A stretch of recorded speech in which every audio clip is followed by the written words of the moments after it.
Now I want to invite you to my ward. What I do for a living, I normally get a call, it would be a Friday afternoon, and I'm being asked by an organization that was hacked, come help us. What is an organization that hacked? Imagine the Japanese crypto exchange platform, the largest exchange platform in the world for cryptocurrency, that understand the $500 million were just stolen from them. What do? Imagine that you are a hospital, and that's a true story of the hospitals in the UK and Los Angeles, that get all their data encrypted. So imagine that you are the principal of this hospital, and you need to take a decision. Do I actually take operations, do surgeries the day after, when I understand that all my data is potentially tainted, or I don't have access to the data?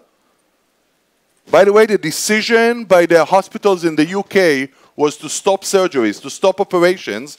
19,000 operations were cancelled just because data was not accessible. So if you are an organization that just had the cyber incident, you call a cyber incident response team and says, okay, help me. I want actually to understand what happened. I want to mitigate the damage. Normally, the mindset that we have in investigation is a reactive mindset. We said, okay, there was an incident. Let us investigate, understand what happened. Let's actually find the perpetrators. Let's bring them to justice. That's our mind thought. That's how we were raised by the law enforcement system that believe that we can investigate, find evidence, and bring people to justice. But the problem is just not working anymore. I'll be very brief in explaining that, but how we did investigation. We're either following the money trail, trying to understand where is the money that was stolen. But the problem, the money now is being transferred by cryptocurrencies. We cannot actually follow the money that easily. We were following the communication, listening to perpetrators to understand what they are communicating about. But now we have more and more stealth communication, which is not only encrypted, but it's untapped. Like Telegram communication. We cannot actually tap the communication. Then we said, okay, let's follow the individuals. We probably have some suspects.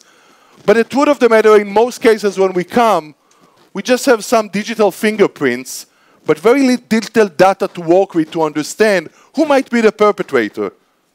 We don't have the suspects. And the last thing, which was very common, is follow the goods.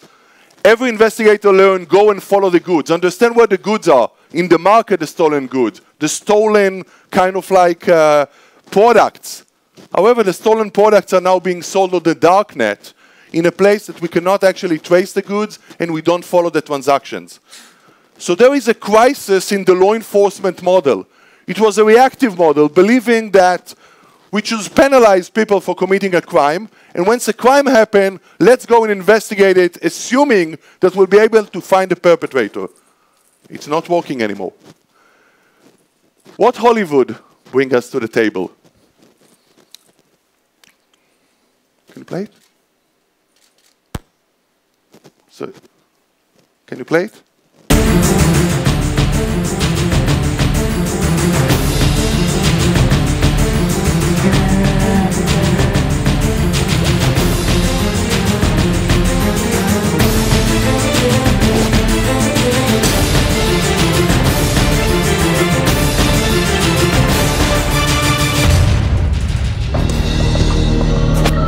Positive for Howard Marks.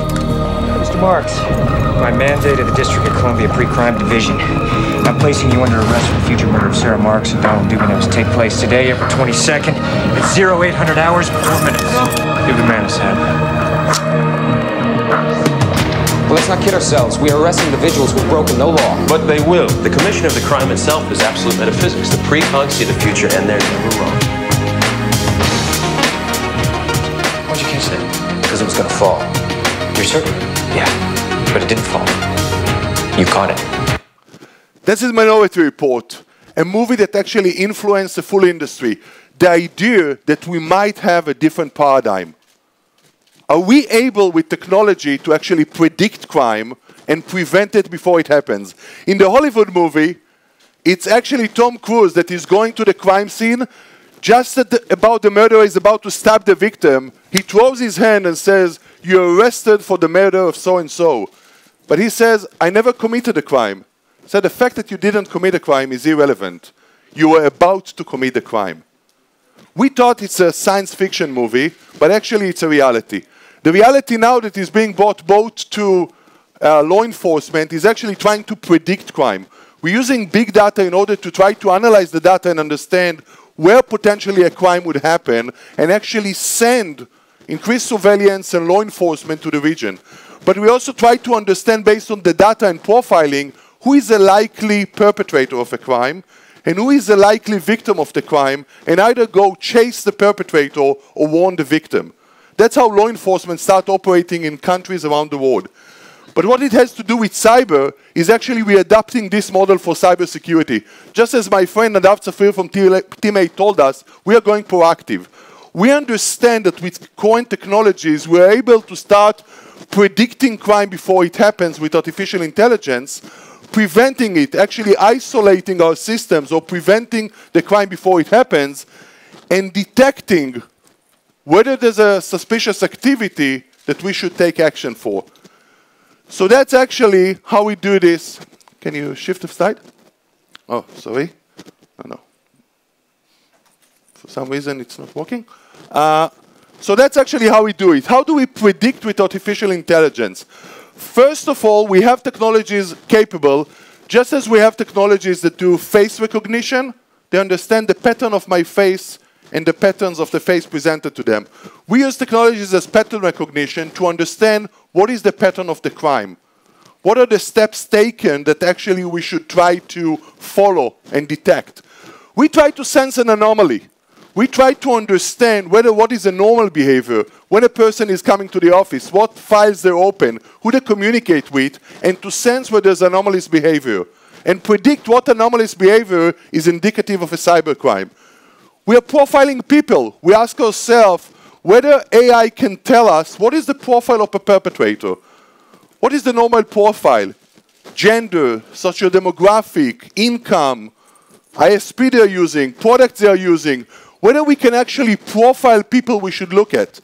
And then for the prevention, we're starting using technologies, artificial intelligence, which is capable to prevent at real time the crime before it happens. How do we do so? If we have the predictor, with artificial intelligence, we understand what we should look at. When we understand that the risk is too high, just a statistical bar, we stop the transaction. For any one of you, probably happened that credit card transaction was denied. What happened in the background? Technology, probably Israeli technology, like Forte or Riskified, assess what is the likelihood that this transaction is a legit transaction or anomalous transaction. If the risk score was too high, we would prevent the fraudulent transaction before it happened. We also detect, and that's a breakthrough. We have the assumption that people online are anonymous. We don't know who they are.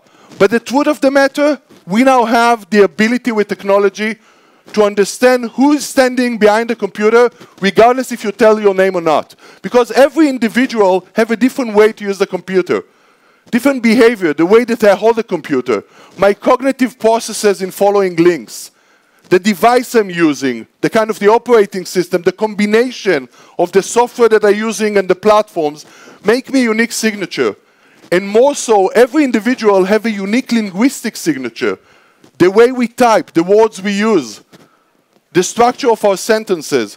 So if we just now actually record it, we can understand that the suspicious person is again in our system. We have the technologies capable for that. And as Nadav said, we have entrapments. We said, let's not wait for the crime to happen. Let's put within our networks entrapments to wait for the perpetrators that would come to our networks. And if we do it, we have technologies that enable us to respond automatically. So I'll just wrap up by saying all of these technologies are no longer just the future thinking.